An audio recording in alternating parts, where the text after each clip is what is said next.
Hey everyone, this is just a random pop-up chat. I'm going to be wire wrapping a disc I made. I've done 2 wire wraps today, Tree of Life wraps. I don't know if you can see that or not. That's one. That's two. I kind of like that one. I'm going to try to do another one and figure it out. I think this is an interesting resin circle. Let's see what I can do. Let's see.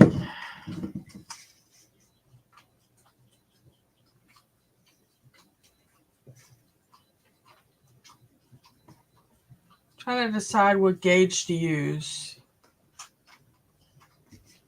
Guess I'll use 22 gauge copper wire. This is a dead soft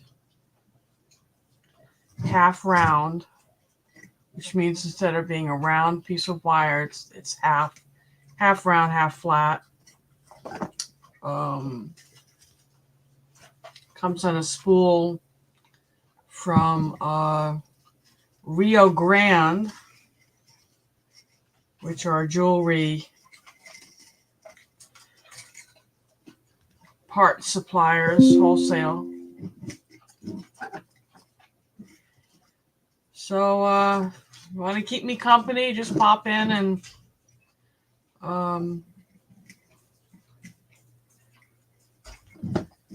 I'll put a link on the top of the page here, and for anyone who wants to join,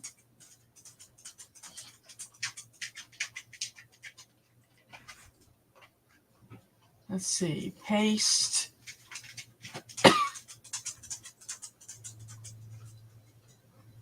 Let's see, will it let me? No, I don't want to ban myself. I don't know what that star does. Okay. I'll learn how to use this at some point in my life, I guess. I've got to do some sort of a frame. Hey, how are you, Brantham Gardner? I'm just here wasting time today. I'm going to start wire wrapping a disc I made. Yeah, I've been learning how to do resin stuff. I've done 2 pieces of jewelry today. You see that? It's called Tree of Life. That's for, wearing around your neck. So I'm just randomly yakking. What are you up to? What are you up to today? It is so dry here and hot that a catfish just knocked on my door and asked for a sip of water.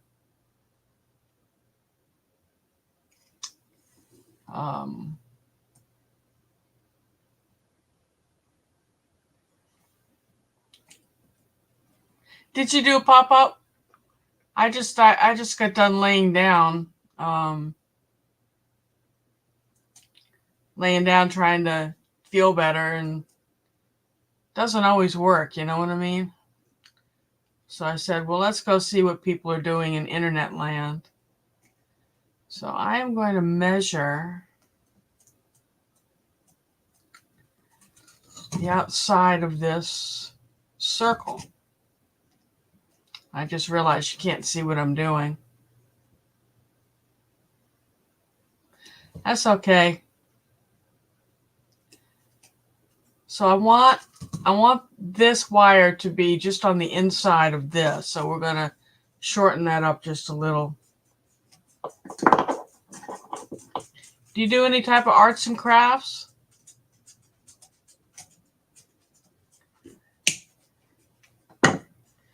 This is 18 gauge.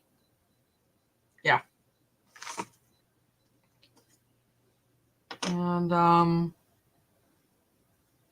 going to put some little twirlies on each end of that.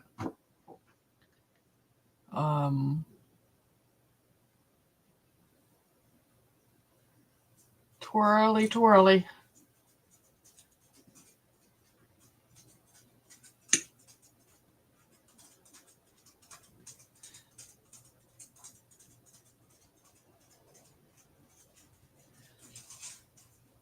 Yeah, I kind of go overboard. When I get into something, I have to have all the tools, all the supplies for several versions of what I'm doing. And so I started out doing resin work. And then so I'm like, what do I do with all these? Well, at first I was doing river tables type things on cutting boards for the crafts fairs that we've started doing. And they were, for cutting boards and cheese boards, and they sold so quickly. I'm like, there's got to be other things that I can do with resin. So I got looking into it, and I decided, well, let's do coasters, for drinks, and which led me to getting all sorts of molds for that. And then I said, as I'm discovering it, let's do some jewelry. And I got molds for puffy hearts and then cabochons, and it's gone a little bit nuts. And every time I see a new video on this technique or that technique, I'm like, I got to have that mold. So now I've got this huge box of molds. And, since my heart surgery, I haven't been able to do the weekend markets. So I've had to cancel all my reservations for markets. We don't do any in July, and we start back in September. I just got cleared to drive, so poor Charlie's going to have to load the car and unload the car without any help from me and set up. But we'll start back in September, October doing the markets.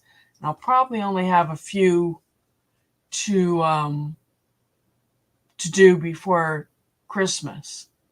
So I'm wondering how people would like resin tree ornaments. Is that an idea? Do you think that's feasible? But I think these necklaces are good, earrings. I just discovered a YouTube video on, there you are. There you go. Hey! Howdy schmowdy. You look so pretty. Oh, thank you. So you sew. I can't sew a straight line. Hold on. You're on both. I gotta turn off your channel. Hold on. Okay. Yeah. I usually have to turn. I usually have it up on YouTube as well as StreamYard, but right now I'm just on StreamYard. I can't go back and forth. Yeah, a lot of times I'll do the pop-up live chat on my. I don't know what you were saying because I went and got my bag. So my dad got into beading, and I think this is probably where I get it from. He got into like buying the beads. He did make like some necklaces and some jewelry and stuff for it. His style is very different from mine. He likes big, chunky stones. I prefer, smaller stones or more of like a pendant, kind of long. I don't like just like a big, chunky jewels. But he bought quite a few when he was in Arizona. And so I have like a bag of like he gave us for my daughter and I. And so she's tinkered through some of it. But like something like this, like I'm never gonna wear something like this. Like, That's pretty. it's gorgeous, but I mean, it's heavy, Yeah. and it's a bit much, but it's beautiful. It's lapis. It's very, very cold, Yeah. actually. Whereas I'm more like, I would rather probably take it apart or use some of the beads of the lapis and make something like, one more of like a pendant style. Right. And I like it a little lower. I like it to sit here. I don't like it if I don't like anything touching my collarbones. Drives me nuts when necklaces are too short. It's a claustrophobia thing. Yeah, I have some lapis that he gave me. I have a bunch of like wire, all different gauge wires that I have no idea what to do with. So at some point, glue, which is of course super important. I made it too small. Oh no. But let me see if there's anything else that's kind of interesting in here. Well, I went kind of I think nuts. there's some turquoise. I can't or not, but there were a few different colors of turquoise, and I really like this one because it's more of a blue. That is pretty.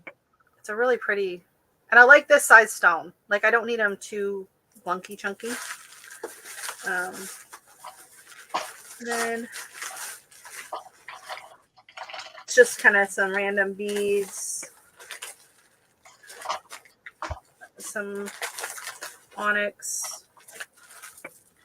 Well, I've been doing, the tree of life on these that And I love these. I make out of those are pretty too. That I make out of resin. And so I make the stones and then I wrap them with wire, and that's going to be too big for that, but not big enough for that one. Oh, you know what? I watched a video on Craftsy a few years ago, doing like copper wire hammering and different jewelry things with the copper wire. Right. And I was like, oh, I love that. So of course I went and bought copper wire. Yeah. And that's as far as I went. Yeah. Well, so you're going to join me? You're going to make something? Yeah, that's as far as I went with that. So I was kind of hoping my daughter would kind of get into it, but we'll see. She goes through phases too, where she'll be into, she'll want to do some beading. She's actually kind of gotten into embroidery lately, so that's kind of cool. She's got a really pretty piece that she's working on. She wants to make it into a pillowcase, I think. So, oh, and I have like the absolute disaster of my storage shelf behind me. I was showing my fabric on my live. We have someone joining us. Someone I don't recognize. Oh, LP. Hey, LP. LP. She was just over on my live. She's like, oh crap, not her again. Gosh dang it, I'm sick of her. So what do you think? Think I'll be able to make that work somehow, or do I need to cut a new piece as a frame to attach the wrapping to? Is that is that gonna be on the back? Yeah, that's the back. How heavy is it? Not very. Can it support it? It's very light. Oh, that's an 18 gauge copper. Okay. She says, oh, Requin, hey, what did you feed the dogs? You fed the cat to the dogs? I'm being silly. I think we'll see. If it doesn't work, it doesn't work, right? What the heck? So, you gonna join me and make something?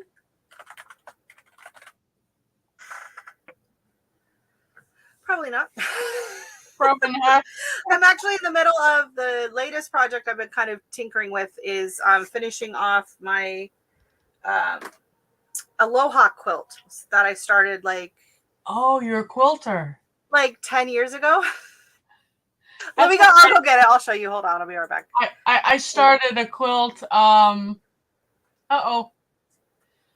started a quilt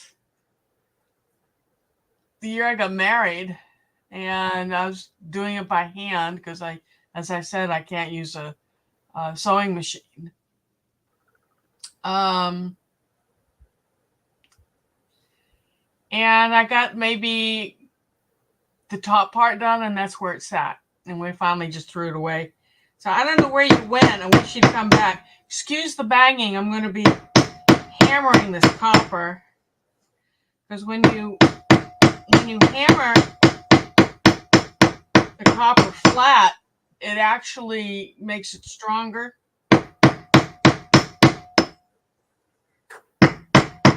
So come back, Brampton.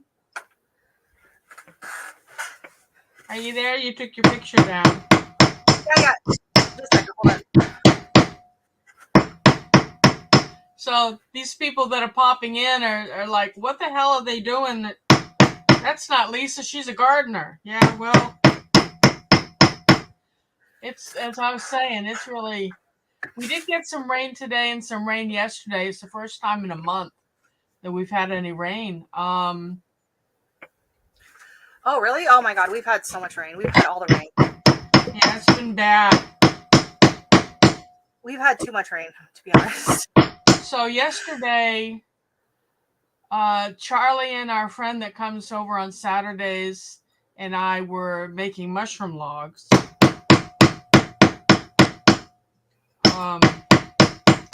We did shiitake, 36 shiitake logs. Oh, nice. And the storm started rolling in with all sorts of thunder, and we got like 3 or 4 logs started to do blue oysters. Mushrooms. I tell you, once you've had a mushroom fresh, you pick it and go in and cook it. Excuse me. You're not going to want to buy in the store because you can tell it's been off its roots. The flavors. Oh, I bet anything from the garden's better. I found out we have wild turkeys in the field across from the house. They love the grass growing there. Yeah, I love it. Oh, that's pretty. What is that? But I've been working on this for probably 12 years. What is it? It is. I just have it hanging on a frame right now. So it was originally, it was square, and it was going to just be like a wall hanging.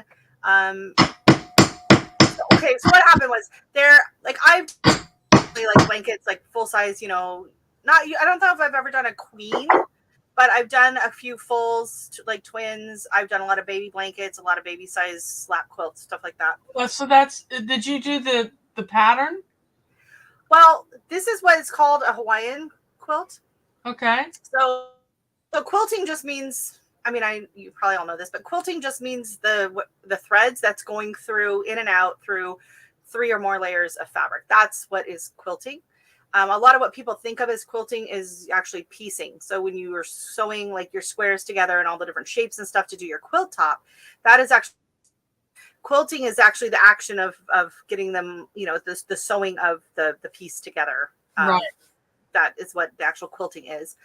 And so this is a Hawaiian style quilt. So in traditional American quilting or piecing, you sew a bunch of little tiny pieces of fabric together and you top, and then you sandwich it with your batting and the backing, and then you quilt it together. Well, in Hawaiian style, they take a solid piece of fabric and they sew it onto another solid piece of fabric. It's not pieced. It's 2 solid pieces of fabric, but the top one is cut similar to how you your snowflake. So they take the piece of fabric and then they fold it, and then when you open it up, you get a pattern.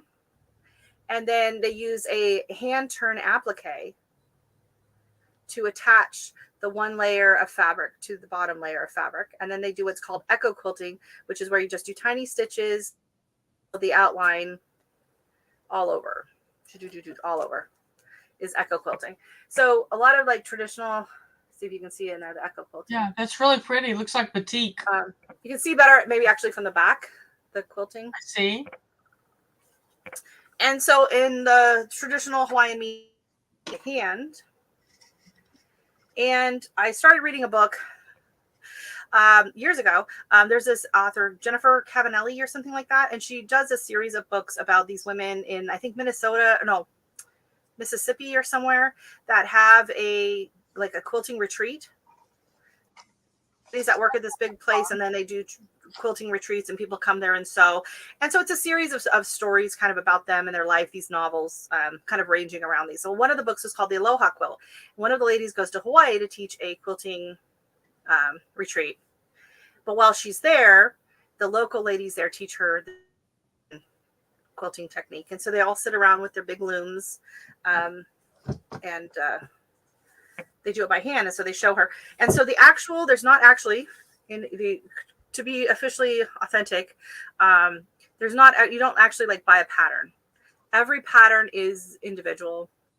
Okay. Sometimes they were given as a gift. So someone would make a special pattern for someone and give it to them for like their wedding. And the different symbols are, symbolic of different things, like pineapples and, whatever. Yeah. So I was like, okay, I've made, paper snowflakes. I can do this.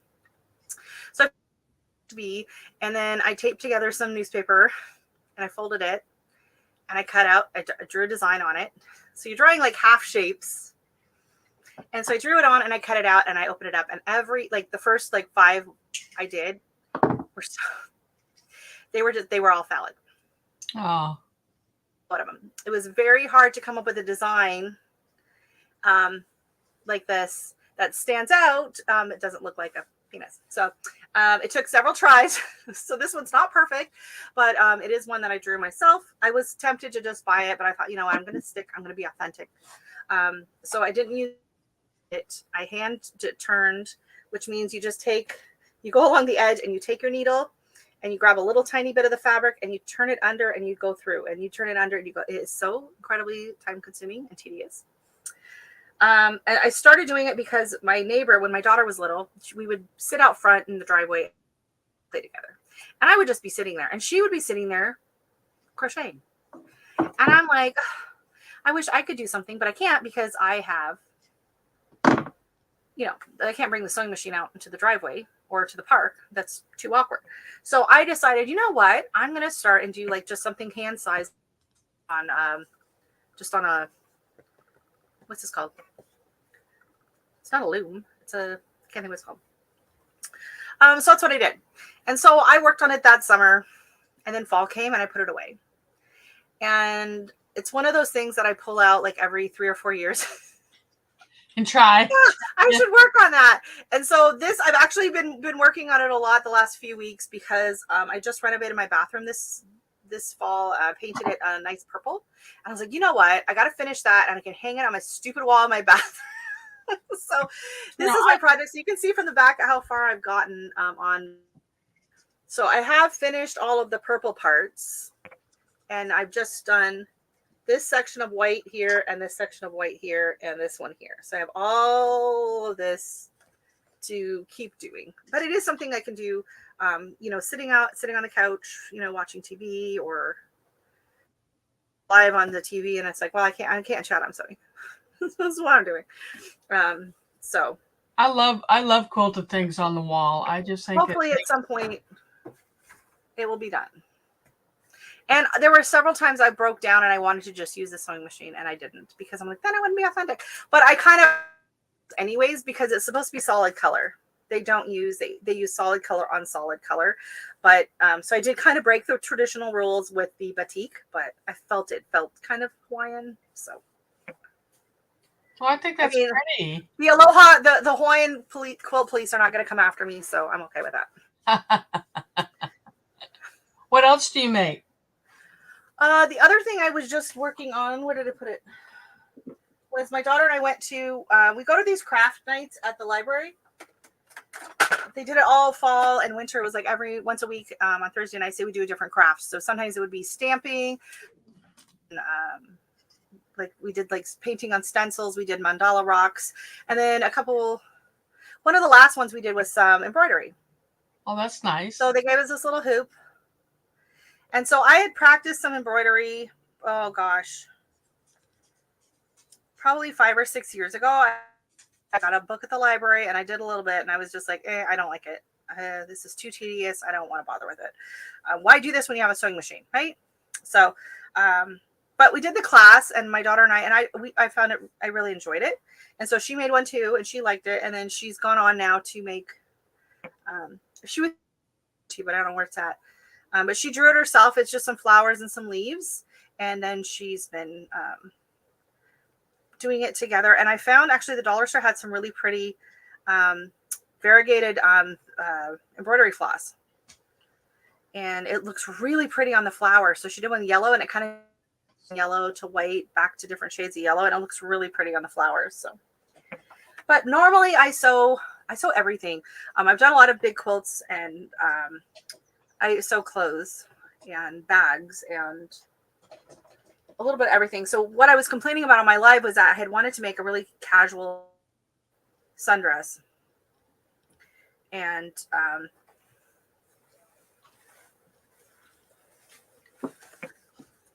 oh, that's pretty. I bet that looks lovely on you. It's super fancy.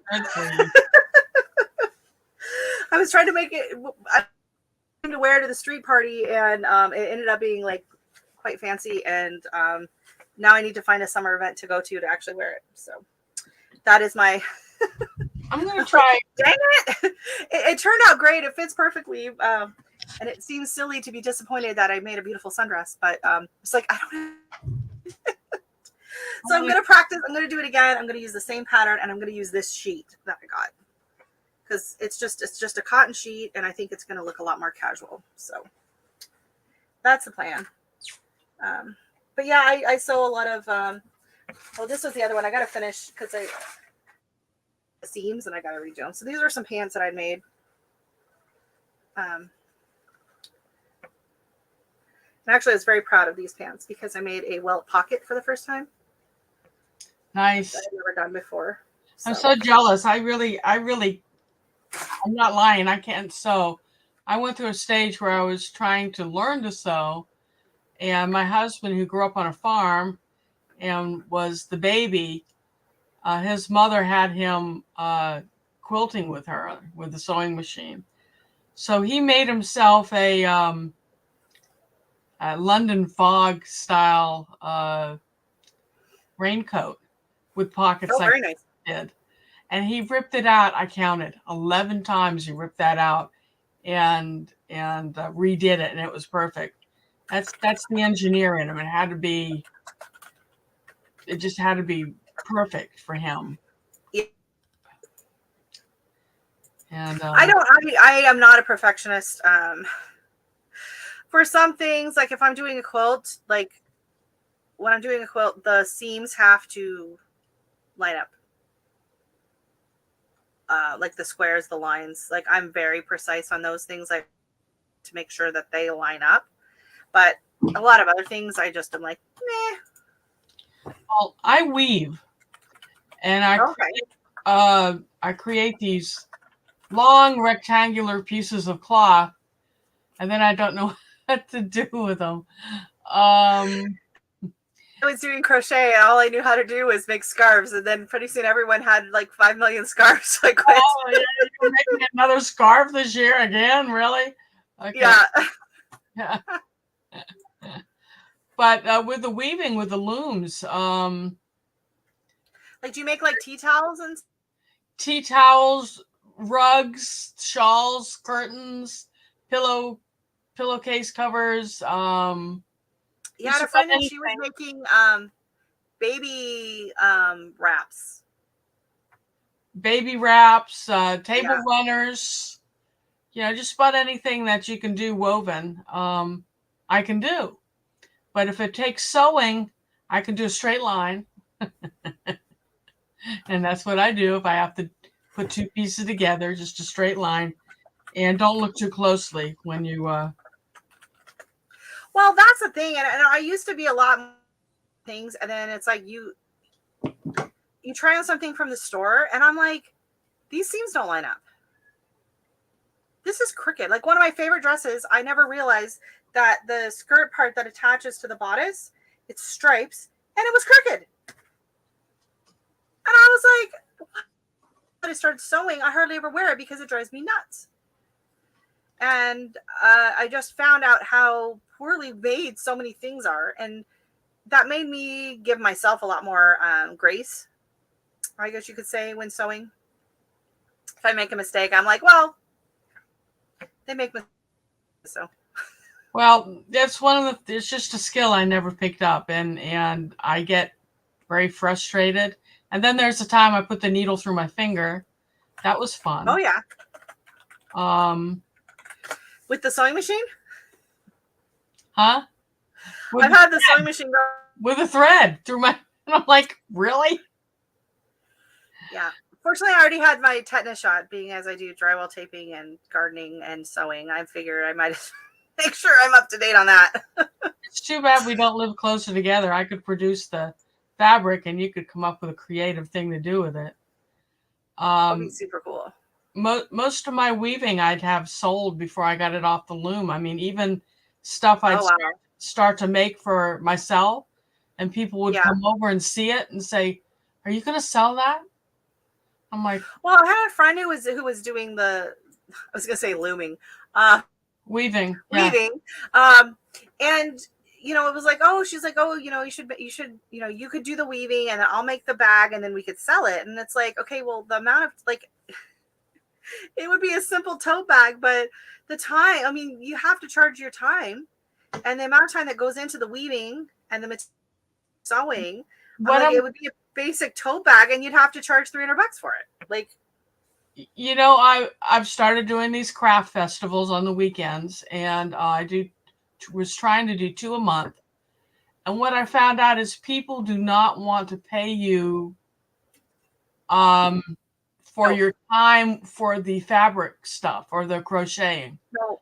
I made beautiful what I call snuggle blankets that are just right to wrap yourself up in and watch TV, and big enough for 2 people if you want to cuddle real close. And yeah. Depends on the person. Yeah, and people would come and they'd run their hands over them and say, "This is really beautiful. How much?" And I'd say $55, which I think is a reasonable price for a blanket that size, handmade. And they'd say, "Well, we can get that for $10 at Walmart." And I'm like, well, go to Walmart, you know. Yeah, I'm not dropping my price. I know. I did a few craft shows and things like that back when my daughter was little, because I was off from work with her before she went back to school. So I kind of did some of that, and it was kind of disheartening, you know, and then be like, oh, you know, I'll give you like, you know, $30 for that. And I'm like, well, I spent $40 in materials and hardware. Oh, and yeah. You know, it's like, it is discouraging. And but yeah, and this is what pisses me off. But yeah, they will go on a Michael Kors bag that some poor lady in a workshop in the middle of nowhere is sewing out in the middle of the night. And then, you know, the shift change comes where they're like, okay, we're done with the Michael Kors purses. Now we're doing the $5, you know, Walmart purses. And that comes through the line. It's not like Michael himself is sitting there sewing you're paying for these poor ladies and just slap it in a sweatshop, and they just slap a label on it, and it's not hardly any better quality than some of the other ones, right? Actually, but when you buy an actual like handmade, something you would make by hand would be higher quality than anything you can buy that's mechanically produced overseas. Yeah, let me go. I'll show you the purse I made my daughter. Hold on. Let me just pause my camera.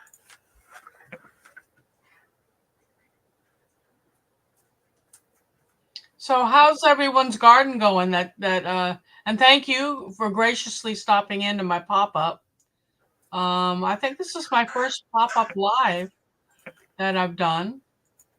Is this the first time I've popped up? I think it is. But thank you everyone who is showing up. It means a lot. I think I killed the chat with the coyote. For the Coyote Union. That's all My right. apologies.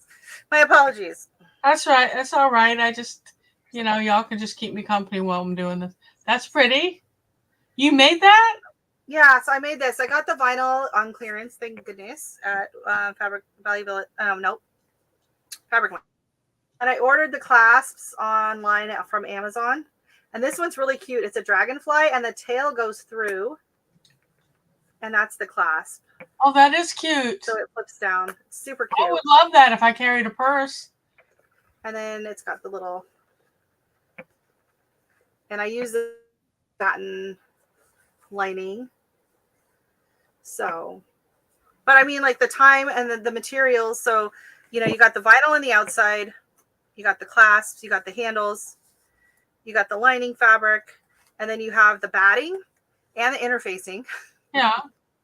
So, I mean, the fabric normally was, I think, $24 a meter for the vinyl, and I got it for $6.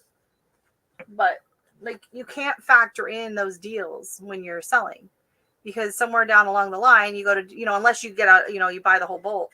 Right.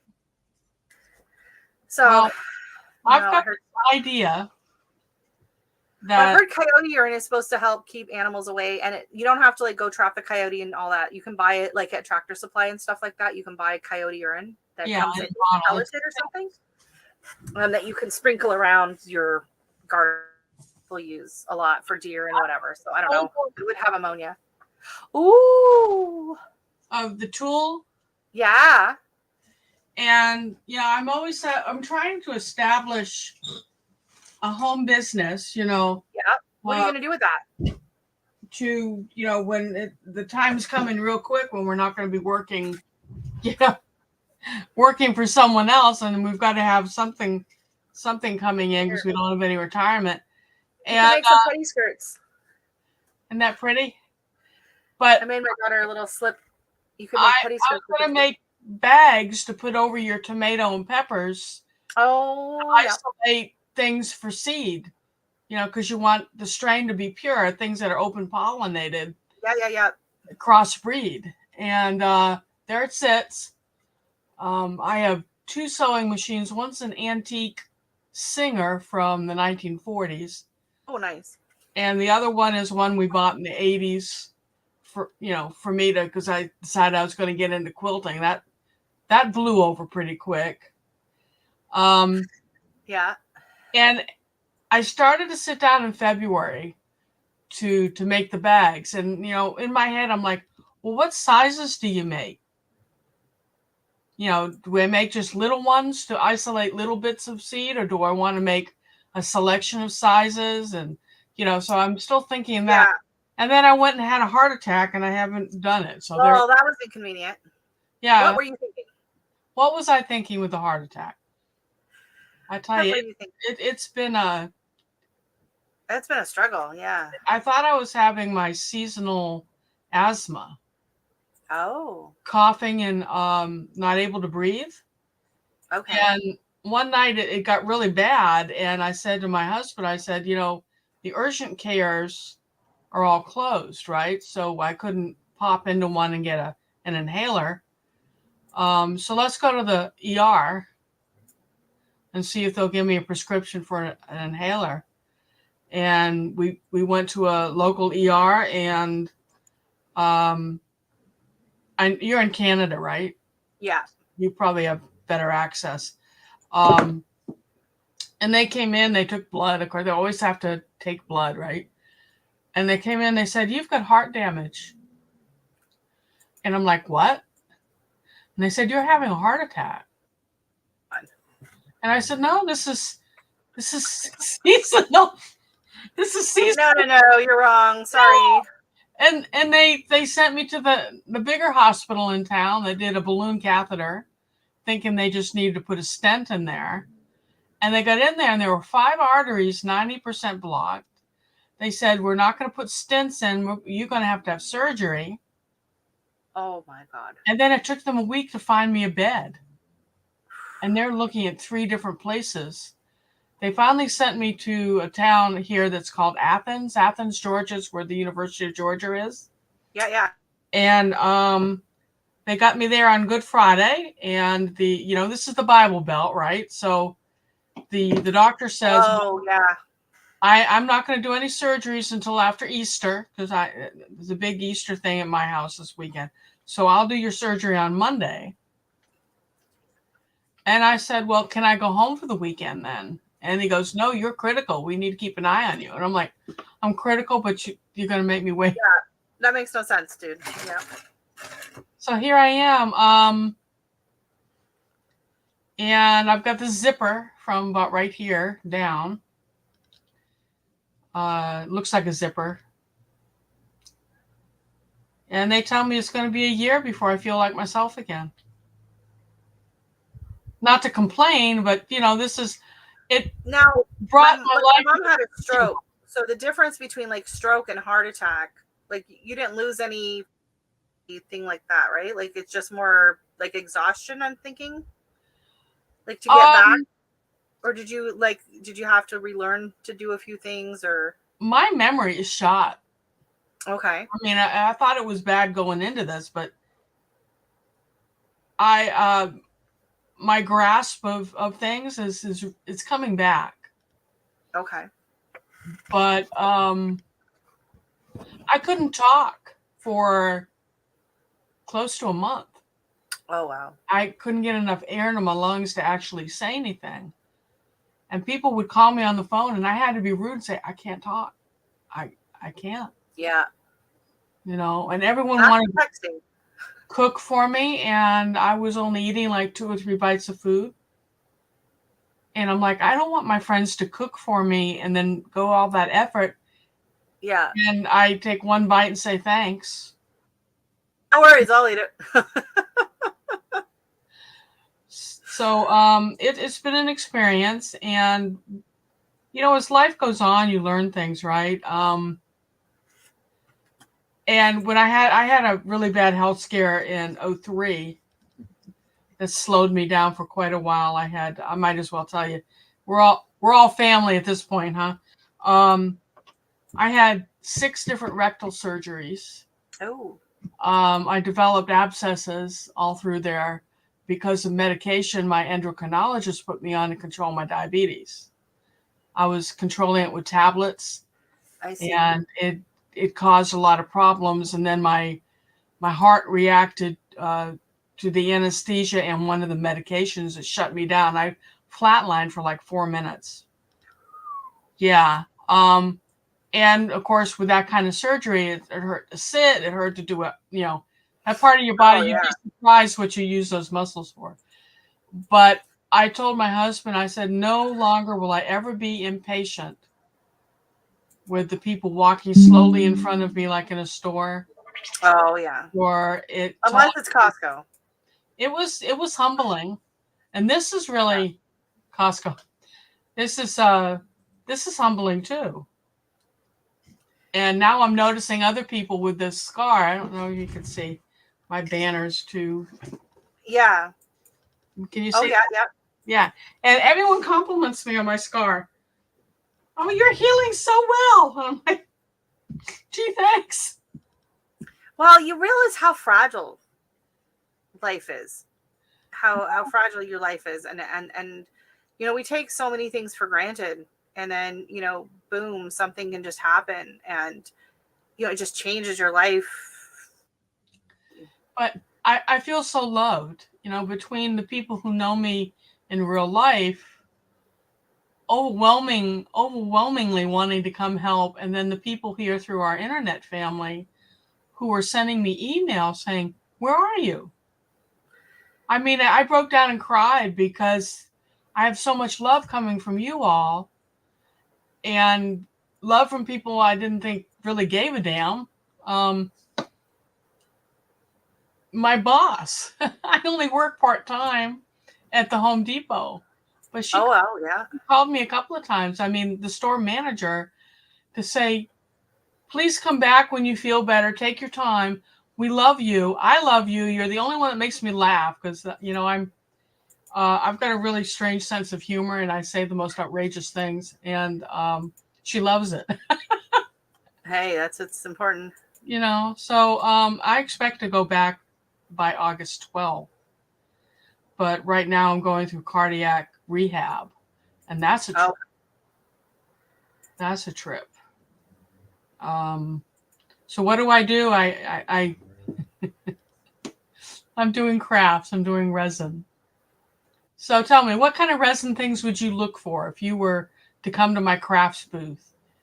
Um, and there's I'll, a lady, like, okay, so through the Brampton Library, we did a resin course last year. We did little keychains that we made. And it was hosted by these two ladies who had just started their own business selling resin. okay. And they make jewelry. They make, actually, I won their notebook. And it's pressed flowers in like a clear resin. And they made a notebook out of it. Mm-hmm. It's beautiful. One of the things she does is she makes dominoes sets for weddings. They make what?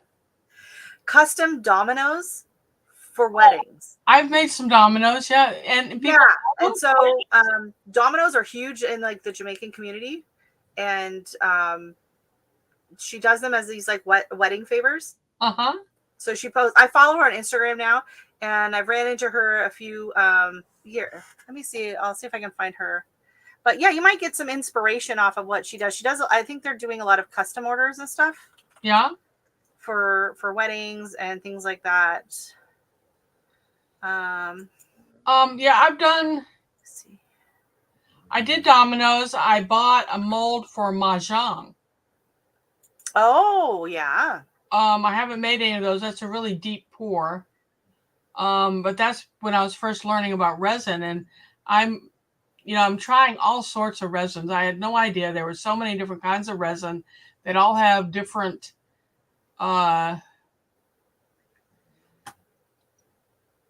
different viscosities, if you will, and Right. some are good for deep pouring, some are good for shallow pouring. I've done a lot of bookmarks, and since Easter was coming up, I did a lot with little crosses in them with purple on the bottom, and then a gold leaf, and then white with the cross in it. Boy, those really sold. So I got some Stars of David. So I'm thinking about doing, I don't know, just white and blue maybe for a Star of David. Yeah. And then some other colors too. And then I've got there's a lot of people I'm sorry, there's a mosquito. There's a lot of Buddhists and Hindus in this area. So I've got some little Sanskrit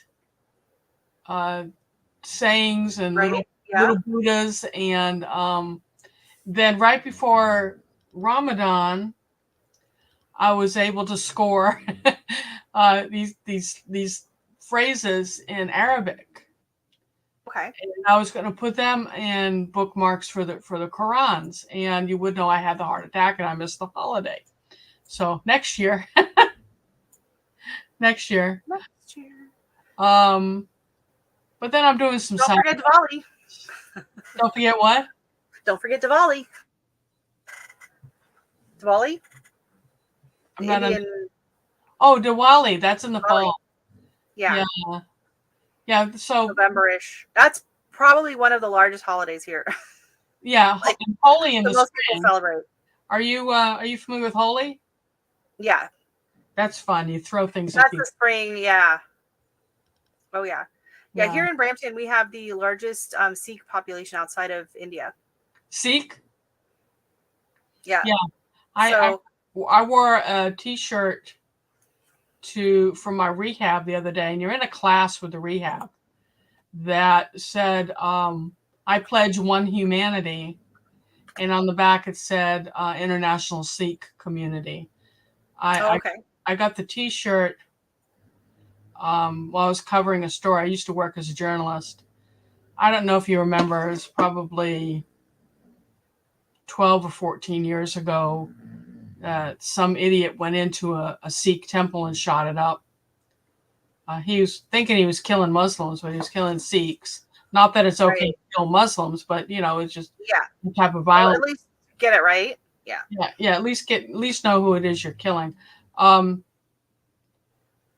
So I covered a ceremony at the local Sikh temple, and they had those T-shirts, and sales from the T-shirts helped people bury their loved ones that were murdered. Yeah. So my husband and I both had to buy it in support Yeah. to them. Yeah. I don't know if you know any Sikhs, but they're interesting. Oh yeah, I know a lot. We have a ton in our area. Good people. Very large here in Brampton. We have a very large Punjabi, and also and Muslim and Buddhist, and actually Christian's probably the smallest amount in our area. So let me ask you something. I know this we're talking religion. Let's carry it forward with taboo subjects. What do you Canadians think about what's going on here with our presidential crap? What's going on? Yeah, I am. it's a lot of craziness. But everyone's really fed up here as well. No one's happy with what's going on here in Canada. And actually, there a lot more people in Canada like Trump than they do Justin Trudeau. You're not happy with Trudeau? He ranks higher than Trudeau does. People are really fed up. Well, I mean, it's just the cost of living is outrageous. Gas is, it's up to $1.70 a liter. Groceries are outrageous. Interest rates are insane. And housing prices really went up during the pandemic. Right. And people were buying houses way over what they should have. But interest rates were like, 0.0. And then when they went up 5%, like people's mortgages went up, and a lot of people they can't pay. And if rates go up, or like our neighbors, their mortgage payment went up $900 a month. Wow. So you have adjustable rates there? You don't have fixed rates? The fixed rate is only for 5 years. You have to renegotiate every 5 years. Really? So they've been looking into extending that to, I think, a 10 or a 15 something. But yeah, so you lock in for 5 years, either variable or fixed. And then after that 5 years, you have to renew your mortgage. So yeah, so I mean, there's a lot of people that the money just isn't going anywhere, and the interest and everything's expensive, and the taxing is out the wazoo. I mean, we have 13% sales tax on everything, goods and services. So you have a plumber come to your house and he charges you $500, you have to pay $500 GST on top of that, right? So, well, but that pays for your health care and your infrastructure, right? Yeah, it does. But, if you're not someone that's using that healthcare that often, and you are, people are struggling to, and, paying, $2,000 a month for, a 1-bedroom basement apartment and stuff like that. Like, it's hard to see okay, yeah, I can, go to the hospital if I need to, and I'll have to worry about paying, but who's putting, bread on the table? And the food banks, oh my gosh, the percentage of increase at food banks is outrageous. Just the cost of everything is just, every time you go to the grocery store, you just kind of like, what? It's disturbing. So, we're very careful what we shop for. We shop sales, discounts. I always go to the vegetable bin, which is usually like half price. Some of the stuff looks a little questionable, but if you cook it up that night, or, make a big batch of something and freeze it or process it quickly. And, we're just really smart about what we spend our money on for food wise and everything. But it's becoming really, really for a lot of people, and they just keep adding, more taxes. And now they've added this carbon tax, which is like 30% carbon tax to things. Yeah, people are not happy. So, well, it seems to be that way worldwide. Yeah. So people need more money to work to afford our items and afford our living expenses. And personally, I don't understand why. I see this type of thing is being manufactured. In other words, created by those at They the want top. us broke and happy. Yeah. They want us broken down, and they want us broke, and they want us So they can reliant on control them. us. Yeah. Yeah. So what's this that's down here? Yeah. Oh, Oh, I okay. was showing you the resin thing. I'm just flipping through. That's on Microsoft. So these are the ladies I follow. So this is like their little booth of things. They make keychains. They do jewelry.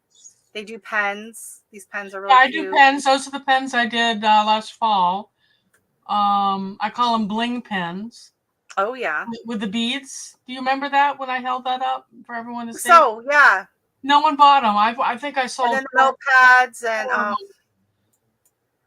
see, I think like if you can get into like party favors, wedding favors, you know, rather than just, you know, striking someone's fancy at a craft show. But I don't know how, you know, that's harder to do, right? I've been See, these watching rings. people who talk about what is selling, you know, Yeah. and refrigerator I think- magnets evidently are popular. Oh yeah. So Well, you know what? It's the kind of thing where looking it's for, cheap and you can afford it. You know, like I really think like if you're doing a craft show, your price point is like $20 or less. You know, unless you have a couple really nice pieces for the one person there that's ready to spend more. But most people, especially if they're going like around Christmas time or whatever, they're looking for gifts. $20 is kind of the max of what people are interested in gifting, right? These are really pretty, the bookmarks. Yeah, most of my stuff is $35 that I make. See, that's the thing. And it's hard to make anything for less than that. But I just find that people like just a set of dominoes in resin would cost the crafter just in resin probably $15. Okay. Yeah. Well, here in Canada, it would probably cost that's you 50. Without the box. Here in Canada, it probably cost you 50. That's the thing too, is our pricing on everything is just so outrageous. These are purses. This is a purse. Oh, that's interesting. That's very creative. So they make the little bags. I think, like if you're going to like clubs and stuff or concerts, a lot of times now you have to have a clear bag. So you can't be smuggling anything. I like that one. So I did to dry flowers and stuff from my garden for them to use. Well, I sell flower presses. And I couldn't find my flower press. I saved some flowers Friday night. I could not find my flower press that I just found recently. So I stuck it between paper in a magazine under holding my seeds. I just heard Charlie come in. Watch, he'll come in and say, "What are you doing?" He doesn't know I'm on the air. Oh. Don't say anything embarrassing. Yeah, I'm going to play with the dominoes. I've got 2 sets and yeah. My problem with selling them, I've got them in a Ziploc baggie. I've got to be able to display them. See, I really like these purses and they did like the cover for the notepad was like that as well. Oh, but yeah, these are all I think custom orders for weddings. Well, that's an interesting gift for your bridesmaid, I think, or your. Yeah. Yeah. Well, I think it was something where like everyone, I don't know, like everyone writes on I don't know. I can't remember how they were doing it, but yeah, it's just interesting. Like too much about resin, and then I met them and we tried it, and then I've just been kind of following them, and so they do a lot of like these. I think are wedding favors, and so they're like little wedding keepsakes that they do. Yeah, and then, like this has like the date on it or their initials. So LP is saying, do the jewelry. The Grumpy Old Men. Oh yeah, this is the one I won. This is the set I won. So this is the book cover. That's nice. The notepad, and then it was the pen was from another company, and the cup was from another company, and then the tea was from another. It was from a local giveaway for Valentine's Day. I won it. That's nice. Yeah, it's really pretty.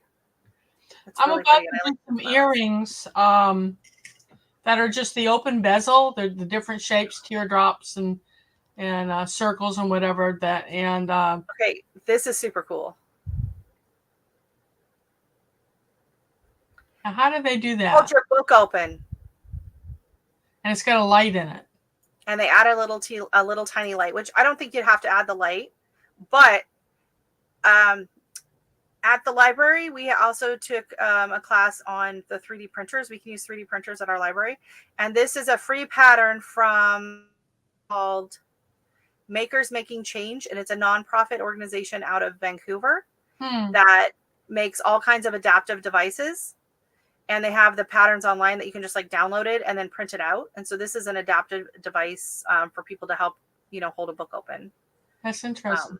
So my daughter, they were doing it once a month, and we were going in and kind of making adjustments, and they were printing them out. And then she was getting volunteer hours, and they were making these adaptive devices and then donating them to the local people in need or whatever. There was a lot of like can opener, things like that. But this one was the one we were all like, ooh, I want one of those. That would come in really handy. I'm thinking maybe I'll order one from them and see how they made it.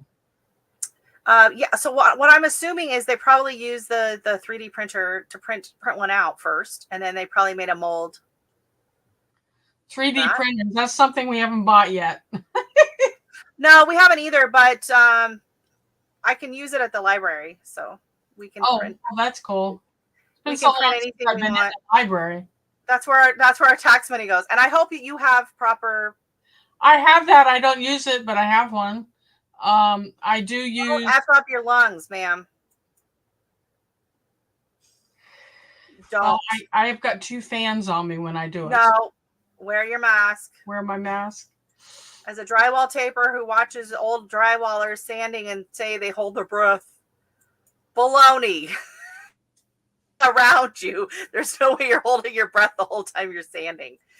No, sir. Yeah, they do a lot of like the specialized keychains. Oh, this is kind of cool too. The dice. The dice. That's interesting. So you could do different dice for different games. Yeah. I wonder what those would look like with dried flowers in them. Oh, that would be really pretty. That would be really pretty. Was that coffee beans? Looks like it. My husband's a beekeeper, right? Oh, yeah. And some of the bees, when they get old, they don't make it back to their hive, or when they die in the hive, the other bees will pick them up and carry them out and drop them in the garden. Oh, wow. And we'll find dead bees. So I got the bright idea to put some bees in resin. And I'm going to have to perfect that technique. Hey, baby. Hey. We're live. Say hello to everyone. Hey, everyone. Hey, everyone. Hello. So you out there making logs? I did all of the oyster. Did all of the oyster? You got it all done? Didn't save any? They need to be sawed into shorter pieces, but I need help for that. Okay. Well, I'll wrap this up in a few minutes. I'm doing another wire wrap here. It's gonna be time for me to cook for you. Okay, did you take anything down for dinner? Yeah, I found a steak. You found a steak. Oh, steak night. Only have that a couple of times a month. What goes good with steak, y'all? Baked potato. A nice salad and some roasted potatoes, mashed potatoes. Taters. Zucchini fritters. Got squash from the garden. We've got potatoes. Ooh, grate up the squash and a little potatoes and make some latkes or something, like some pancakes or. That'd be good. Of course, we've got our chickens have given us about 50 eggs a week, and we only eat maybe 2 or 3 eggs a week. Here's some tic-tac-toe. Oh, I did some tic-tac-toe. Oh, yeah. I would like to have the mold for those boxes. Look at that purse. Yeah, that's nice. I like that. And those look like real flowers. Yeah, I think they use pressed orchids in that one. They use pressed flowers in a lot of these.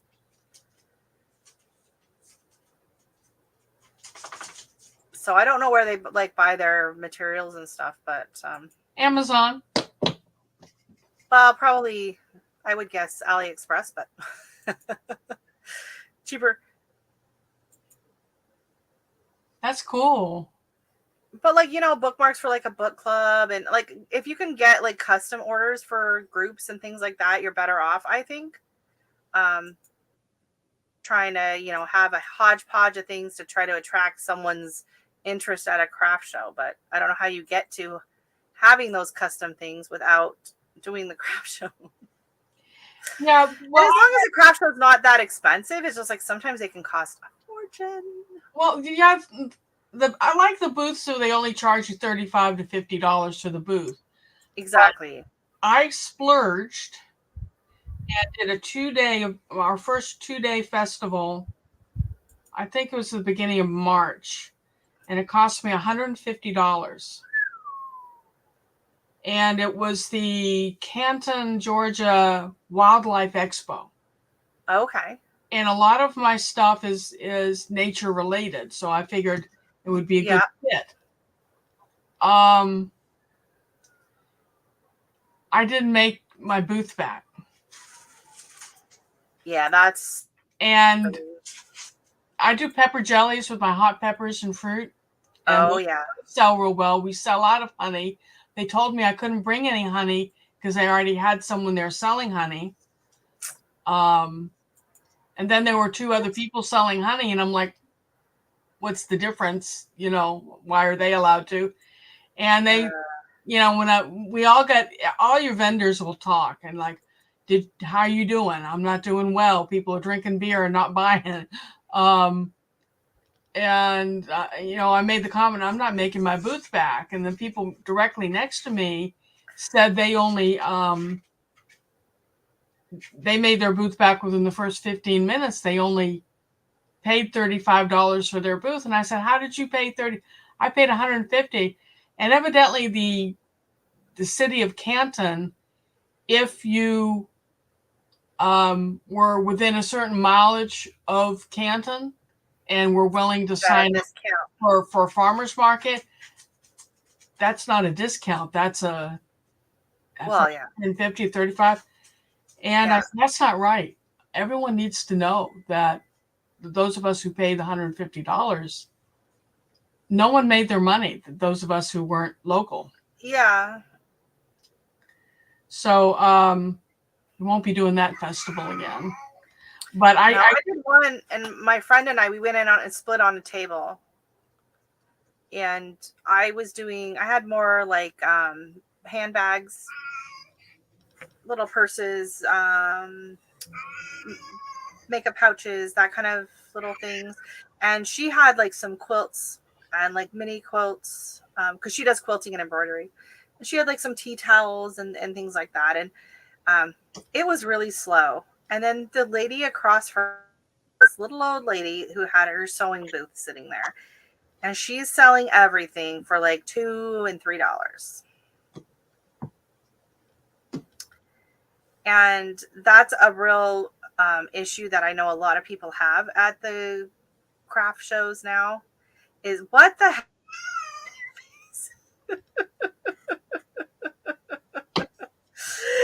That looked so weird. You couldn't see the cat at all, just see the tail. That's Brucey the garden cat.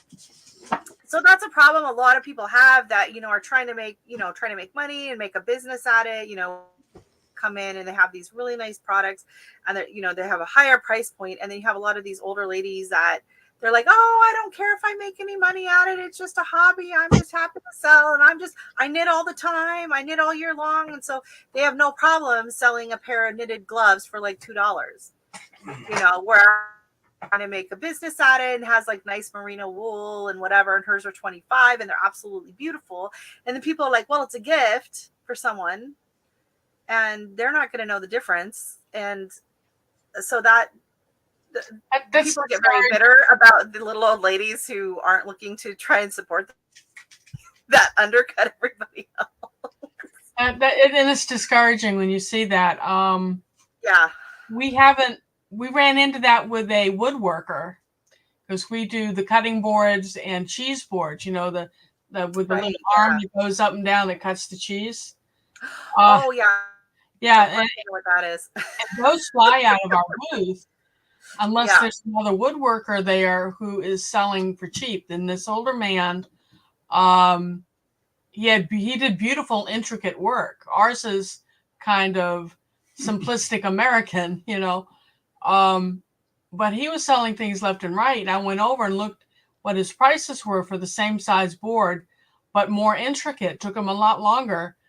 And he was selling him for less than what we paid for the wood. And I made the comment, I said, are you even breaking even? And he says, just about breaking even, but it's more about keeping him supplied, keep him busy when he gets home. So he was selling his boards at cost. Well, and sometimes, yeah, too, like if he has a source for the wood cheap, you know, that can make a difference too. If he can get it, like if it's his own wood, if he's out cutting it, milling it himself, you know, that all comes into, yeah, it can be very discouraging for sure. So that's what I'm trying to do. And right now I don't ship, when I do live plants, I don't ship plants. I was going to be brave this spring before it got hot.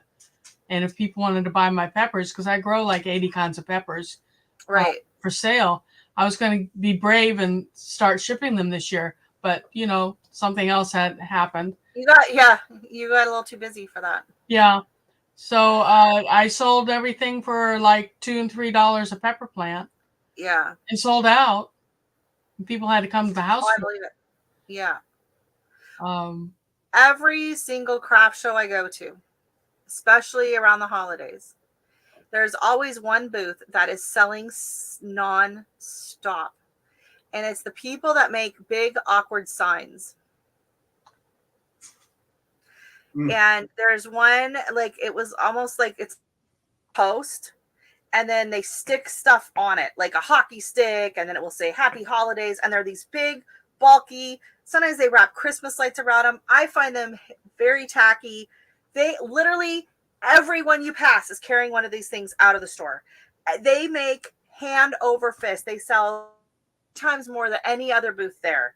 Every show we go to. And so every time we go, as soon as we get in the parking lot, you'll see someone and my daughter, and we just start laughing. I'm like, oh my God, there they go.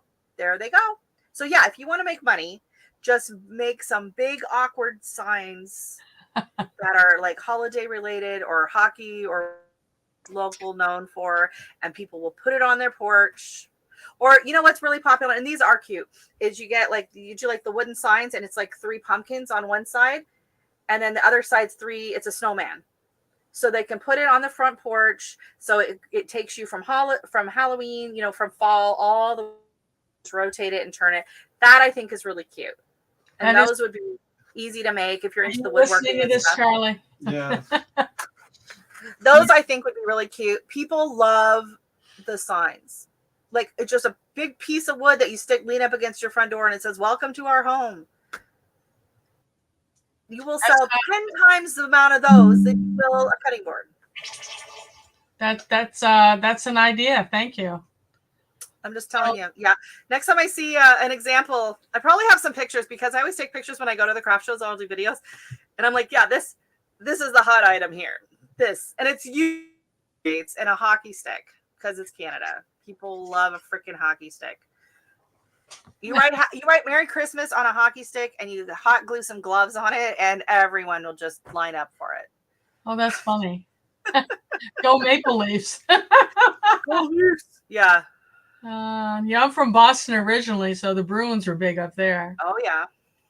You remember who Bobby Orr is? I heard the name. Never was really into the posters they did with him, and he'd be grinning and his teeth are missing. Oh yeah. Hit in the face with a puck. A lot of those missing, yeah. Yeah. Well, I want to thank you for popping up on the screen. Yeah, sure thing. But I'm being normally told when people drop the link or whatever, I'm like in bed and my hair's in a scrunchie and my husband's sleeping next to me, and I'm like, yeah, that's not happening.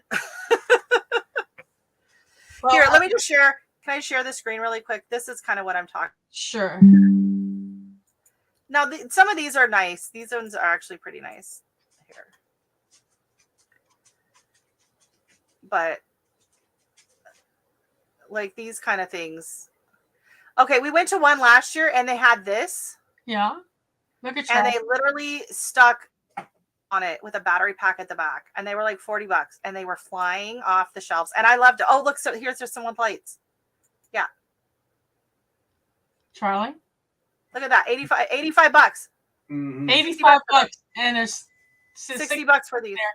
Rustic winter Christmas trees with dollar store. That's an idea. And you could pop on like do something with like solar. But look at these. This is on Wayfair. $200. $217 for that. This is a tabletop tree. $350.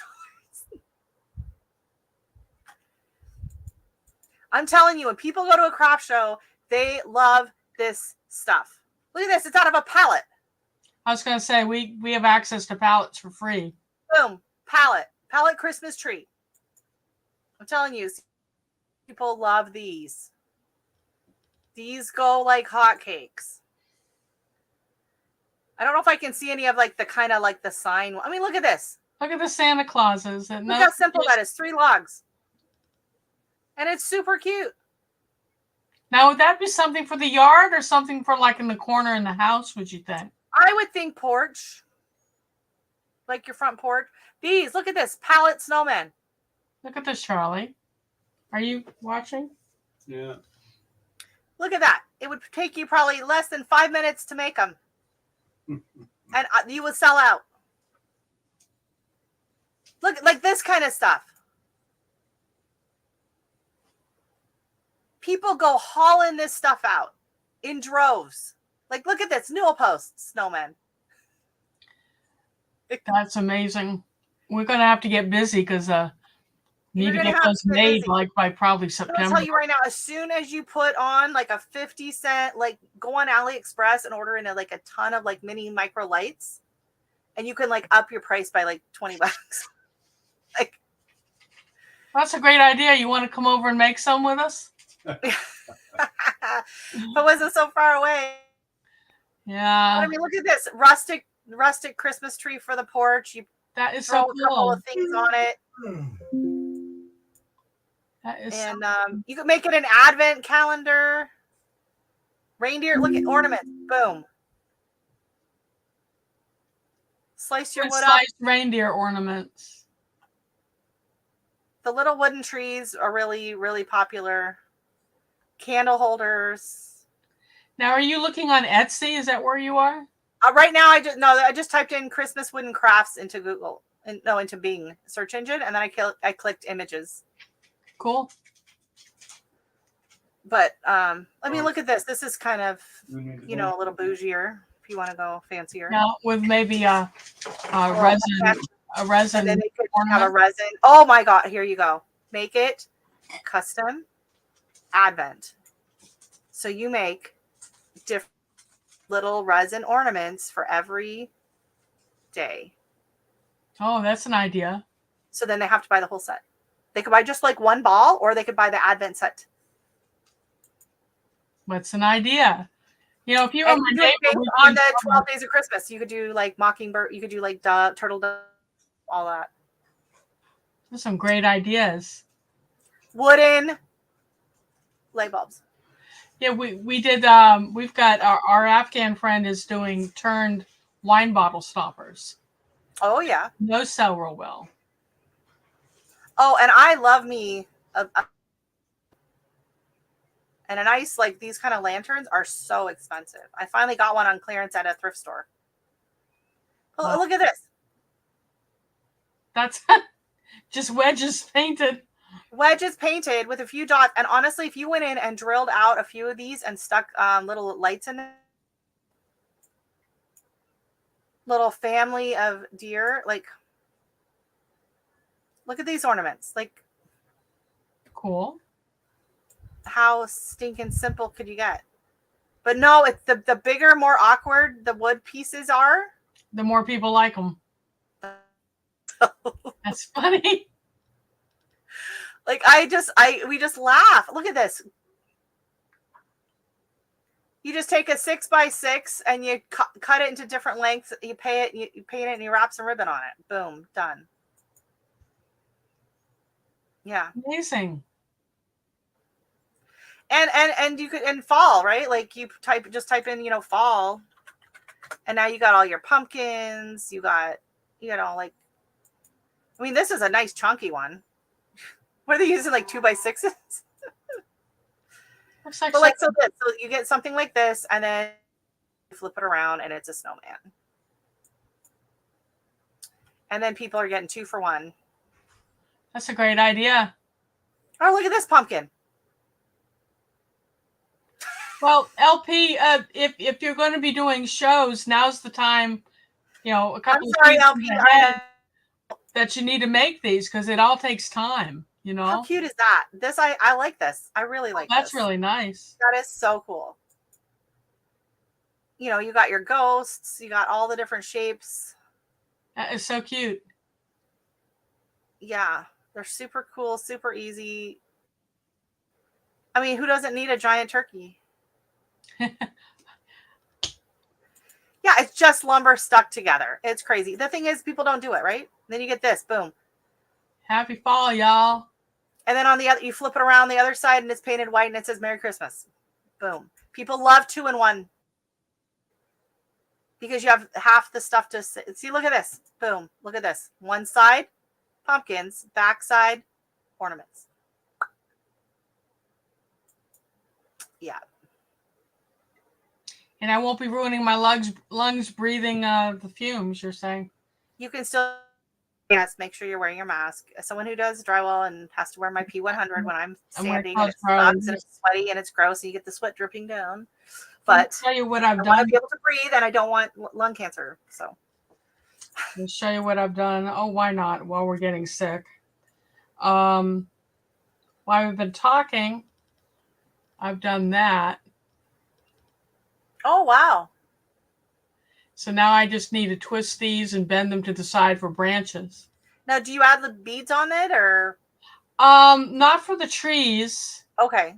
But I've got little 2mm and 3mm copper beads to work on my cabochons. Okay. And but see, that'll be like I'll take 3 of these and twist them off to the side, and then I have to wrap it around the back to tie them together. But that'll eventually just be around your neck. Do you have access to lumber scraps? Oh yeah.